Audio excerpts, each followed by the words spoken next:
Hej! Idag är vi på Sydenham School. Det är en showcase-skola som jag har besökt idag.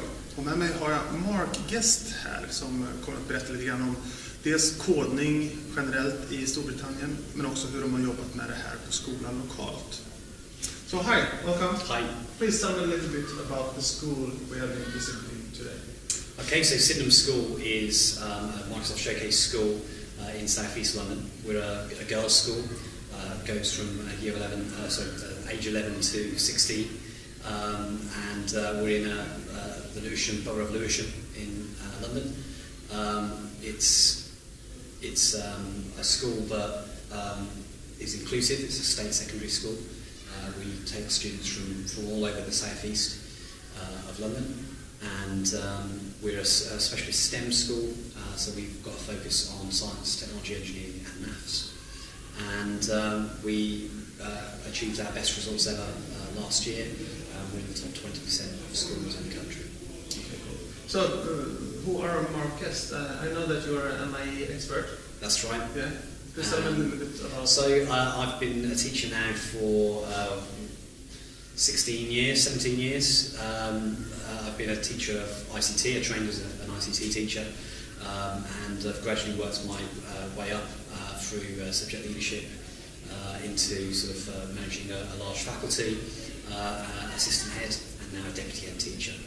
I've been at Sydenham School for 3 years, in my third year here, and my role really is leading on ICT strategy, leading on data, leading on curriculum and assessment. Okay, that's cool. So I got a few questions for you. In Sweden, we are just now trying to incorporate ICT and coding in our curriculum, but you are a few years ahead of us. So please tell me a little bit about what are these new subjects aiming towards? Okay, so computer science is actually the subject that I teach.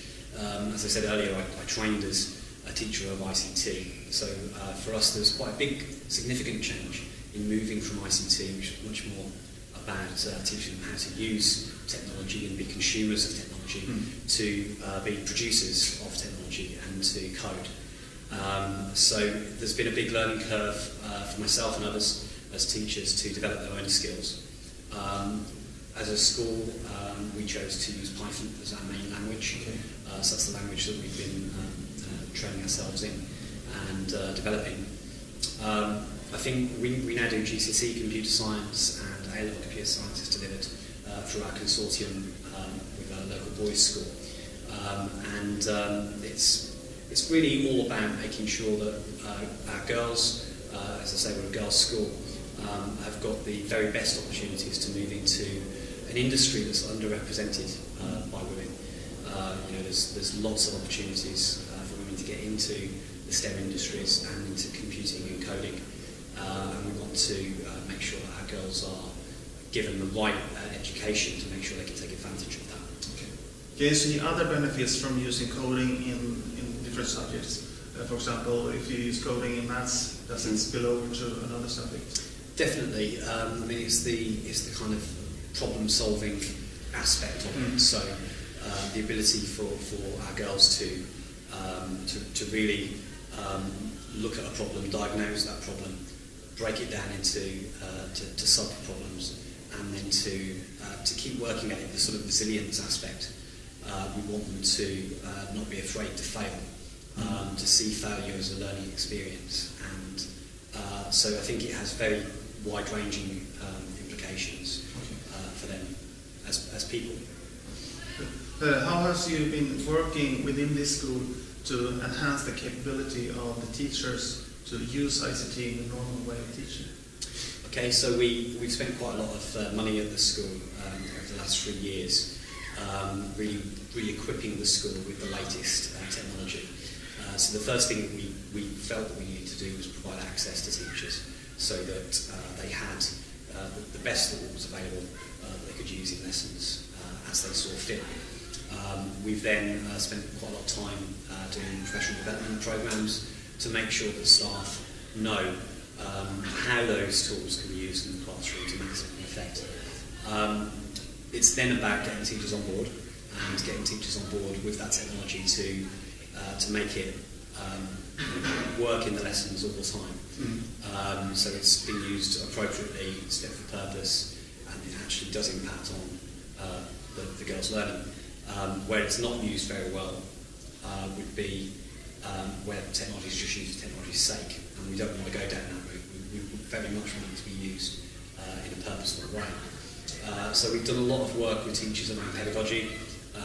We've asked every teacher to become a Microsoft Innovative Expert, so they've signed up to the Microsoft Educator community, completed courses on things like OneNote or Sway or whatever it is that they are interested in, and then to trial embedding that in lessons. We've got a number of teachers at the moment working on lesson studies where they research how particular aspects of technology impact upon learning. Okay, great. Has there been any obstacles through this transformation for non-ICT school to the ICT schools? Yeah, I think the main obstacle for us has been around teachers and engagement of teachers in that change. So we obviously have a range of teachers at different ages. We have teachers who've got a range of different levels of exposure to IT. Some of them are very advanced, know their stuff, and for them it's not a hard sell at all. They're already using technology in the classrooms, and it's just sort of honing that and making sure that they're using it in the most effective way. For other teachers sort of who've got much less experience of using technology, or perhaps slightly older members of staff, it's a little bit more difficult to get them on board and to explain to them the benefits that it can have. They'll have been teaching perhaps for 20 years, some of them, and will have been doing things in a very set-out way, the way that they trained when they were doing their PGCEs. They'll be using exercise books, they'll be doing didactic teaching. And to get them to recognise that the 21st century learner needs something else, needs something more than that. The world that they're going to be going into is technology rich, is a place where if you're not using technology, then you're going to be behind all the students coming out of schools everywhere else. So you need to make sure that technology is part of their learning journey, that they're equipped with the tools so they can go into the world of work. So trying to convince them of that, trying to convince them of how it can impact upon learning and ultimately on the exam results for them. I would say in terms of where we are now, that obstacle is still there. We haven't yet overcome that obstacle for a number of our colleagues, and that's something that we need to keep working on. And to keep on inspiring other teachers to Absolutely. I know that a few hours ago we met some students who were making air guitars. That's right. Yeah. With the microbits. That's right. And they are presenting these constructions on the lecture tomorrow. That's right. Please tell me a little bit about these guitars. I know this wasn't a question that I Sure. ran into. So there's a group of Year 9 computer scientists. They're aged 13 to 14. They've been doing the GCSE computer science since the beginning of the year. As part of that, they've been learning about Python and programming principles generally. And just before Christmas, actually, they started using the microbit as a physical device, really in order to enable them to see the outcome of their coding more quickly in a physical way. So instead of just programming on the screen and seeing the results on the screen, they're actually seeing something physical happen. And we feel that has a real impact on their learning. So they've been programming the microbits. For instance, they did a rock, paper, scissors game that used the accelerometer sensor, so that you shake the device and either rock, paper or scissors appears on the screen, and they kind of play against themselves in that way. The air guitar is using two sensors, so it's using the accelerometer and it's using the light sensor. And they program the device so that if you move the device, so they've got the guitars, and if they kind of rock their guitars around, then the tempo of the music will change. If they cover the light sensor, which is in the middle of the LED panel, they cover that light sensor, then the pitch changes. So you've got the tone changing, you've got the tempo of the music changing, and again, it's another way of getting them to program something, and then to see a physical reaction to what they've done. Finally, do you have some kind of favorite of the 365 tool? Yeah, personally mine is OneNote. Okay. I'm a big fan of OneNote. I use OneNote for all of my lessons.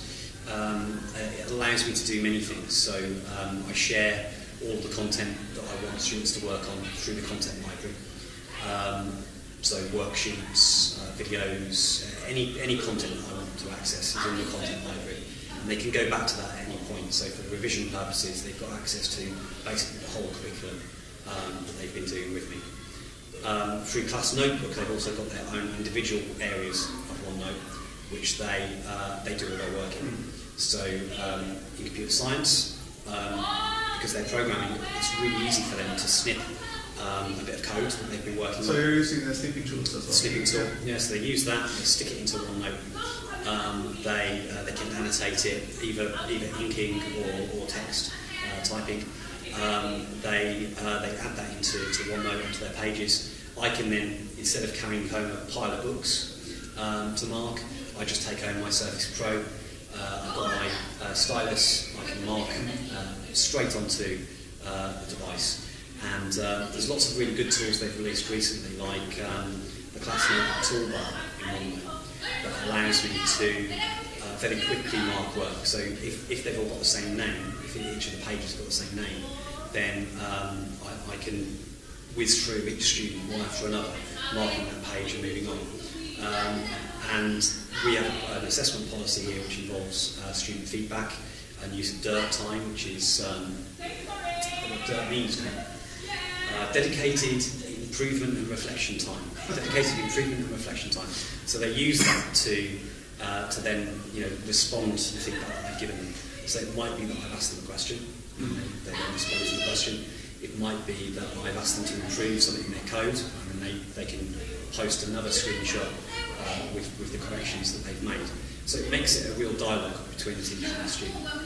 And I think the students that you saw earlier would say it's changed the way that computer science works for them. In the past, they used to print stuff out, use scissors and print stick to cut it out and stick it in an exercise book. And it was all really long-winded. It took away from the time that they could be actually programming. This means that it's a live process, and it works really, really well. Thank you. Okay, thank you very much. Nice to meet you. Thank you.